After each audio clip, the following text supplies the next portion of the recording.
வேண்டியதா இருக்கு. வெண்ணிலவே தரையில் உதித்தாய், ஒரு சிரிப்பில் இதயம் பறித்தாய்.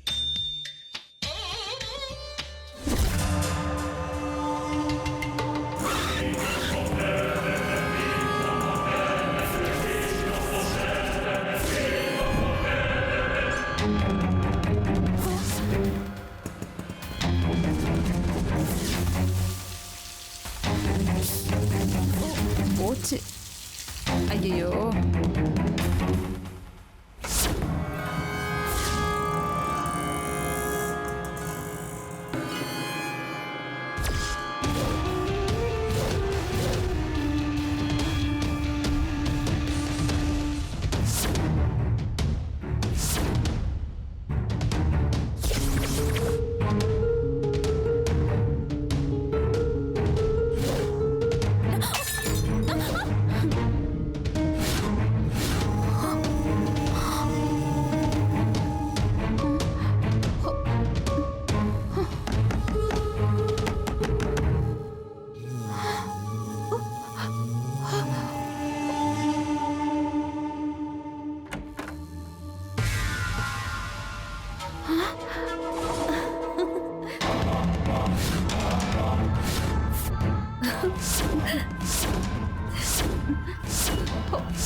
சித்தி தேவி, வா வா வா வா. உள்ள வா. என்ன சித்தி, நல்லா இத்தனை தாண்டி இருந்த, இப்ப ஓனா மாதிரி இப்படி மெலிஞ்சு போய் கிடக்க. ஒண்ணும் இல்ல, கொஞ்சம் சுகர் அதான். சரி அதை விடு, நீ நல்லா இருக்கீல்ல? ஏதோ இருக்கேன். ஏன் சித்தி இப்படி சொல்ற? உன் தங்கமான மனசுக்கு நீ எப்பவும் நல்லாவே இருப்ப, கவலையே படாத. இதாரு சினிமா நடிகை கணக்கா?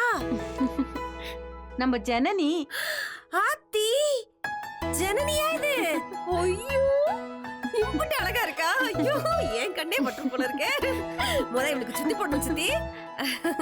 யாருன்னு தெரியுதா? ஊர் பக்கம் போக வர இருந்தா தானே அவளுக்கு ஞாபகம் இருக்கும். இல்ல எனக்கு ஞாபகம் இருக்கு. தேவி அக்கா தானே? நாங்க ஊருக்கு வந்தப்போ குளத்துல எங்களை கிண்டல் பண்ணாங்கன்னு ஊர் பசங்க 4 பேரை அடி பின்னிட்டீங்களே. அடே அப்பா, அம்புட்டியும் ஞாபகம் வச்சிருக்கீங்களோ? இன்னும் சண்டை எல்லாம் போடுறீங்களா? பின்ன ஊருக்குள்ள சண்டை எல்லாம் போடலன்னா ஒத்தாளா இருந்து பொழப்பு படைக்க முடியுமா? ஏய் கருத்தம்மா, வாடி, எப்படி இருக்க?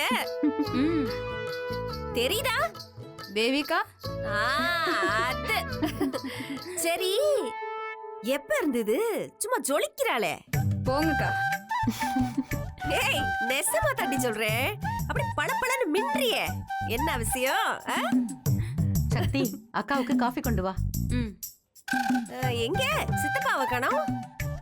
அவர் காலையிலேயே போயாச்சு. ஓஹோ, ஜெயாவும் மாப்பிளையும் வேலைக்கு கிளம்பிட்டாங்க. இந்த குட்டி சின்னவ திவ்யா எங்க? இங்க தானே இருந்தா. திவ்யா, திவ்யா, யார் வந்திருக்காங்கன்னு பாரு. எப்படி இருக்கீங்க? நல்லா இருக்கீங்களா? நல்லா இருக்கேன். அப்ப பார்த்த மாதிரி அப்படியே இருக்கீங்க. போப்ல, இவ என்ன சித்தி என்னை விட ரொம்ப பேசுறா? இந்த வீட்ல எனக்கு ஒண்ணுன்னா கேக்குறதுக்கு இவ ஒருத்தி தான் இருக்கா. அது சரி. சரிக்கா, நான் கிளம்புறேன். எங்க வேலைக்கா? ஆமாங்கா. ஓஹோ, சரி, பார்த்து பத்திரமா போயிட்டு வா. சாயந்தரம் வந்துருவேல? ஆமாங்கா, சீக்கிரம் வந்துடுறேன்.